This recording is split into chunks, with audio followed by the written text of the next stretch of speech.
Hello மக்களே, இன்றைக்கி நான் உங்களுக்கு எடுத்துகிட்டு வந்திருக்கிறது பொன் மேன் அப்படின்னு ரீசெண்டாக மலையாளத்தில் ரிலீஸ் ஆகிருக்கு ஒரு படத்தை பற்றி தான். பாசில் ஜோசப் நடித்து இப்போ ரீசெண்டாக நிறைய படங்கள் ஹிட் ஆகிருக்கு. ஃபலீமி, சூக்ஷ்மதர்ஷினி அப்படின்னு நிறைய படங்கள் அவர் ஹிட் கொடுத்துருக்காரு. அவர் பார்க்கும்போதே நம்மளுக்கு ஒரு பாண்டியராஜன் மாதிரியான ஒரு வைப் தான் கிடைக்கிது. ஏன்னா பார்த்தாலே அவர் சிரிப்பு வர மாதிரி தான் நிறைய படங்கள் நடிச்சிருக்காரு. அவர் ஒரு பெரிய டேரக்டரும் கூட, மின்னல் முரளி மாதிரி ஒரு நல்ல படத்தை கொடுத்த ஒரு டேரக்டரும் கூட அவர். ஸோ அந்த வரிசையில் இந்த பொன் மேன் அப்படிங்கிற படத்தோட கதையை தான் நம்ம இன்றைக்கி பார்க்க போகிறோம். இந்த படத்தோட கதை வந்து சிம்பிள் ஒன்லைனர் தான்.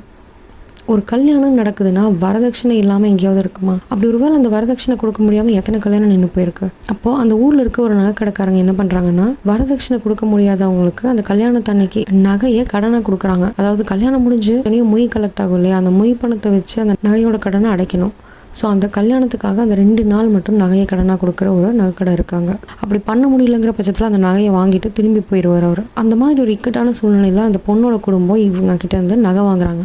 25 சவரன் நகை போட்டால் தான் கல்யாணம் நடக்குங்கிற காரணத்தினால 25 சவரன் நகையை வாங்குறாங்க. அந்த 25 சவரன் நகை வாங்கி அந்த கல்யாணத்தை நல்லபடியாக பண்ணி முடிக்கும் போது பார்த்தீங்கன்னா மொய் பணம் அந்த அளவுக்கு வசூல் ஆகலை. ஏன்னா இவங்க சொந்தக்காரங்க, இவங்க எதிர்பார்த்த ரிலேட்டிவ்ஸ் எல்லாம் அவ்வளோவா வரவும் இல்லை. இப்போ அந்த பணம் இல்லாமல் எப்படி செட்டில் பண்ணுறதுன்னு தெரியல. இப்போ காலையில் எந்திரிக்கும் போது அந்த பணத்தை கொடுக்கலன்னா நகைக்கடைக்காரன் அதை வாங்கிட்டு போயிடுவான். இப்போ அதை வாங்கிட்டு போனால் அந்த பொண்ணோட கல்யாணம் நடந்துமே எந்த பிரயோஜனமும் இல்லாமல் போயிடும். ஏன்னா அந்த பொண்ணோட மாமியார் வந்து நகை கண்டிப்பாக போட்டால் தான் கல்யாணங்கிற மாதிரி முதலே சொல்லிடுறாங்க. இப்போ என்ன பண்ண போகிறாங்க? காலையில் வரைக்கும் அந்த நகை கடைக்காரன் கிட்டே உட்காந்து வெயிட் பண்ணுறான். காலையில் எந்திரிச்சு பார்க்கும்போது இவர் பணத்தை வசூல் பண்ணுறதுக்கு முன்னாடியே பொண்ணை வந்து மாப்பிள்ளை வீட்டுக்கு கூட்டிகிட்டு போயிடுறாங்க. அவங்க அம்மா கணக்கு போட்டு பார்த்ததுல 25 சவரன் நகையில் 12.5 சவரன் நகைக்கான காசு மட்டும்தான் மொய்யா வசூலாக இருக்குது. மீதி காசு இல்லாமல், காசும் கொடுக்காம நகையை எடுத்துட்டு மாப்பிள்ளை வீட்டுக்கு போயிடுறாங்க. இப்போ அந்த மாப்பிள்ளை வீட்டோட ஊர் பேரை கேட்டாலே உலகமே அதிருது. ஏன்னா அந்த அளவுக்கு ஒரு ரவுடிசம் நிறைஞ்ச ஒரு ஊரில் இருக்காரு அந்த மாப்பிள்ளை பார்க்கவே ஒரு பெரிய ரவுடி மாதிரியும் இருக்காருன்னு வச்சுக்கோங்க. இப்போ அந்த ஊரில் போய் எப்படி அந்த நகையை திருப்பி வாங்க போறாரு, இல்லை அந்த நகைக்கூடான பணத்தை எப்படி திருப்பி வாங்க போறாரு,